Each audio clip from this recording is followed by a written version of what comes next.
அஸ்ஸலாமு அலைக்கும் வரஹ்மத்துல்லாஹி வபரகாத்துஹு. உங்களுடைய கடன் அடைக்கப்பட வேண்டுமா?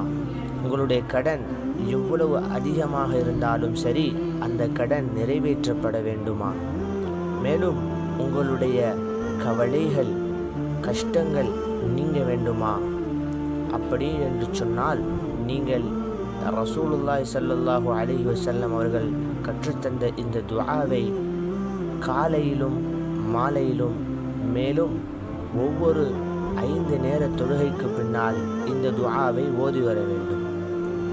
அபு உமாமா ரலியல்லாஹு அன்ஹு அவர்களுக்கு ரசூலுல்லாஹி ஸல்லல்லாஹு அலைஹி வஸல்லம் அவர்கள் சொல்லிக் கொடுத்த துஆ, அஃபலா உஅல்லிமக கலாமன், உங்களுக்கு நான் ஒரு கலிமாவை சொல்லித் தரட்டுமா?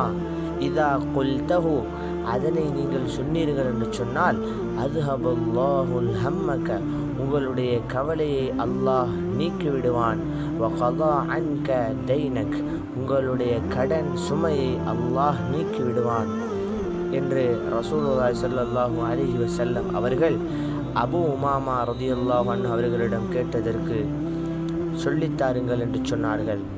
அந்த துஆ தான், அல்லாஹும்ம இன்னி அஊது பிக மினல் ஹம்மி வல் ஹுஸ்ன் வ அஊது பிக மினல் அஜ்ஸி வல் கஸ்ல் வ அஊது பிக மினல் ஜுப்னி வல் புக்ல் வ அஊது பிக மின் கலபத்தி தைனி வ கஹ்ரி ரிஜால்.